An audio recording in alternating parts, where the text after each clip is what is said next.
Over the last 10 years, Toronto's gay community had a serial murder, and it took 7 years before he was arrested.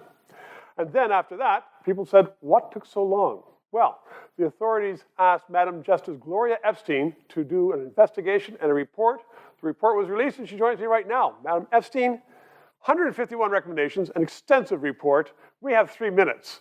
But if you could tell our audience essentially what your report said and what should be done. Okay, Steve, first of all, I was asked to do 2 things. One is I was asked to look into missing person investigations in Toronto, how they were conducted, how they could be conducted better. Second is I was asked to look into relationships between the police and marginalized and vulnerable communities in Toronto. Not just the gay community, but Indigenous and everything. That's right, Okay. that's right. And so you have an extensive report. Essentially, what did you find? Well, I found many of the investigations to be deeply flawed.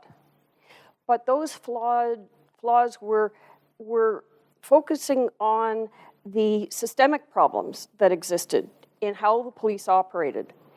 It was the police systems and practices that caused certain people to be discriminated against because of their ethnicity or because of their sexual orientation. So they were affected by the investigations in different ways. And it turned out to be unfair, and it turned out to be flawed. And fatal for some. So what should authorities and police departments be doing now, aside from reading your report? What changes should come about in policing in Canada? Well, change is the operative word. We've got to make a lot of changes. First of all, we have to make changes in how missing person investigations are conducted. And in my report, I make a number of recommendations pertaining to change. The key to it is a new model for missing person investigations that involves a true partnership, a partnership between the police and community organizations where they work together in these investigations. The second part of my report has to do with relationship building. That's a tricky part. It's not, it's easy to say, oh yes, we're going to have a better relationship. But what the police have to understand is they have experts they can turn to. And you know where those experts can be found? In the community. Exactly. You've read my report. And the third has to do with a fundamental change in policing, something that's been a subject of discourse now for quite a long time, that's been animated by the defunding argument that started almost a year ago now. And I think that there's a real opportunity here. You know what they say, in adversity, there's opportunity. Well, as I worked over the last 3 years, and I went day by day through the adversity, and was severely impacted by it, I must say, Right.